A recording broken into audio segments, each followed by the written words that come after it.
Hi everybody and welcome to that new video about JavaScript. Today we are going to see where can JavaScript be entered. Of course we can put it in the head or in the body, but also we can insert the code in an external file. Let's go and check how that works. Let's start with the index head HTML. In that case, we have inside of the head tag, we have a script tag, and inside of the script tag, we have that piece of code. Function, my function, and inside we have something we are already familiar with, document.getElementById.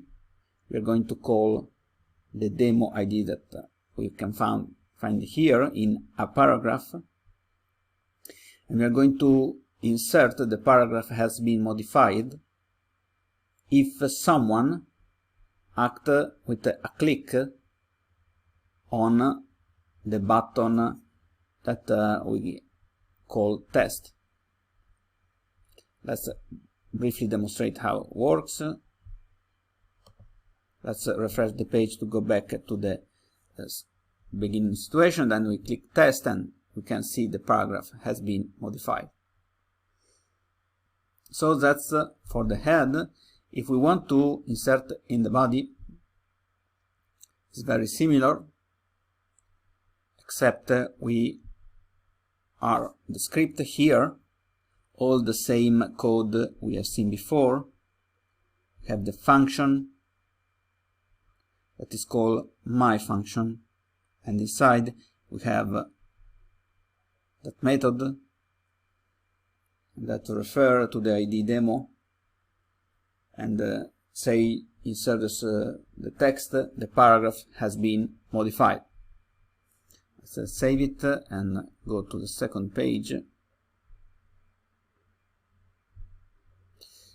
Start with a paragraph, and then if we click test, we can see the paragraph has been modified.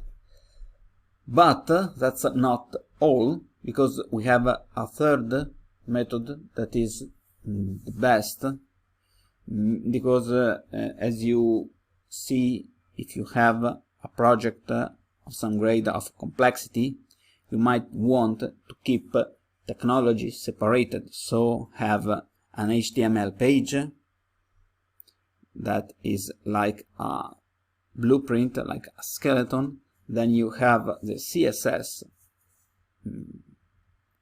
page for the style, and then we are going to put the intelligence or the capability to modify the DOM, the document object model, so the web page visible from your user, from that JS file. We are going to see how that work in that case, and we are going to open the index3.html, and here we have in the head a reference to a script, and the source src of the script is the file index.js. Just to clarify, we can open the folder, and inside of the folder we see we have our 1, 2, 3 HTML and also our index.js file. So what is in it? Exactly what we have seen before. We have a function that is called my function. Notice that camel case structure, we put the second word with an uppercase so we can improve readability. And then inside we have the function itself that say that we're going to use the method getElementById, and we are going to go to pick up the demo ID and to insert something that in that case is modified inside of the element that has ID demo.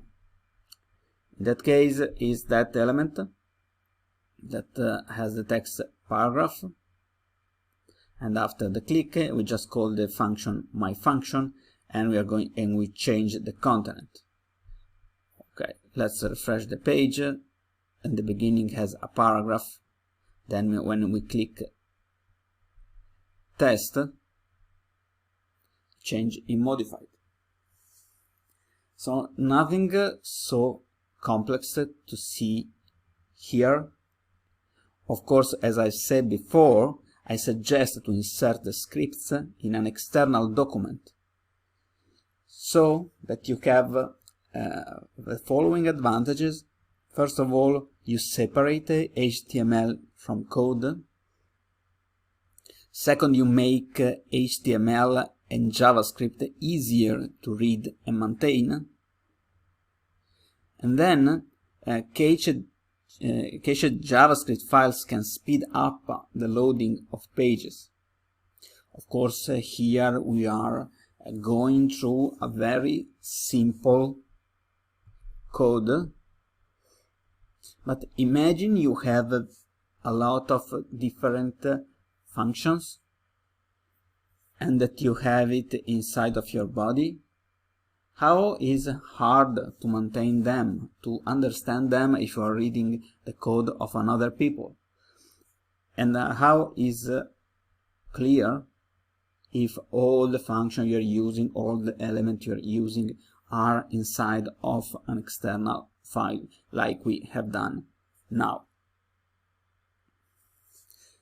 I invite you to go through that examples and make your own exercises, changing text, changing where you put the elements, and try to play with what we have seen today, because it's very basic but also very important that you understand exactly the flow of the information. Maybe you can try, for example, to change demo with something else and to see if it's work. For example, that is just the way we call that. Let's go back to the first, let's refresh and see if it still works. You can change the text here, and everything you want to understand what is something we made up and what is something that is necessary, that has to be in that way. So make exercise, and I'll see you in the next videos. Bye!